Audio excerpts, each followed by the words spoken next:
What's happening, guys? James Blonde here with MMOHuts.com, and we're here at PAX South, the first one ever in my hometown of San Antonio, Texas. I'm so glad it's in Texas. And the first interview of the entire show is for Cabal II, and I'm sitting here with Tyler with Cabal II. And tell us a little bit about what's going on. What made you guys decide to come to PAX South? Well, we just wanted to showcase Cabal II, and we wanted to specifically show off the combat-centric abilities with the game and how that is unique with the game. We have the consecutive skills, the combo, in addition to that, the battle mode. So we're really bringing a unique hit to the MMO market. So that's specifically what we're coming to PAX with.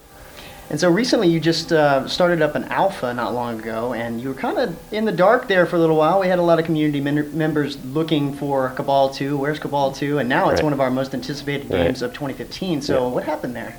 Well, we're just making sure that it's optimized properly for our market and that everybody's going to have an enjoyable experience. We don't want to release anything that's subpar.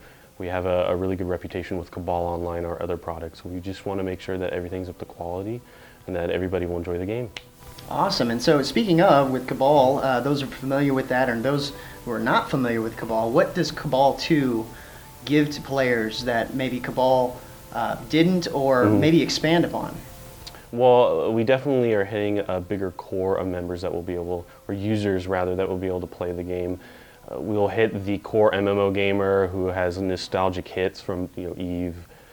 Some people may play Eve or EverQuest, WoW, things like that. But we can also hit the new gamer who's looking to breach into the MMO gaming scene, I guess you could call it, and also kind of get a unique spin on MMORPGs and a unique introduction, like we mentioned the combat before. Yeah, and speaking of the combat, I noticed from the gameplay there it was pretty action-based. And so is that, how important is that in combat in terms of being able to dodge and move around, things like that? Yeah, it's definitely not a button masher. You have to be conscious of where your character is at all times. You have to be conscious of the abilities you're queuing. I briefly mentioned the consecutive skills.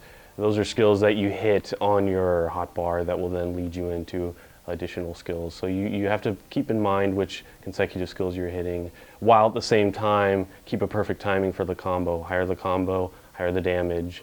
And of course there's the all-important battle mode that was featured in Cabal Online as well. That's a game changer that will help you, if you're in a dungeon or fighting a boss, kind of prevent your group from wiping essentially. It's very important. That makes sense. We saw a little bit of that in the gameplay earlier. We also saw some decent boss fights there. What level of characters were we actually taking a look at with the warrior there? Level 40, which is max. However, each zone in the game features a dungeon. So you will be able to partake in that unique experience.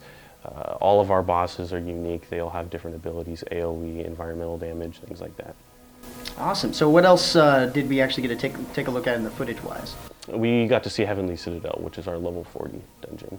It is basically platforms levitating. After each boss kill, you're able to kind of transport to the next platform.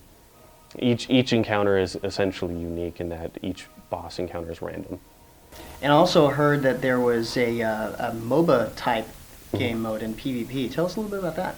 Yeah, we're kind of doing a throwback to the MOBA scene. And those who enjoy MOBA specifically, it's an 18v18 battleground, so it is a very large map. And for those who really enjoy MOBAs, maybe even those who aren't really particular on MOBAs, they would still enjoy it as well.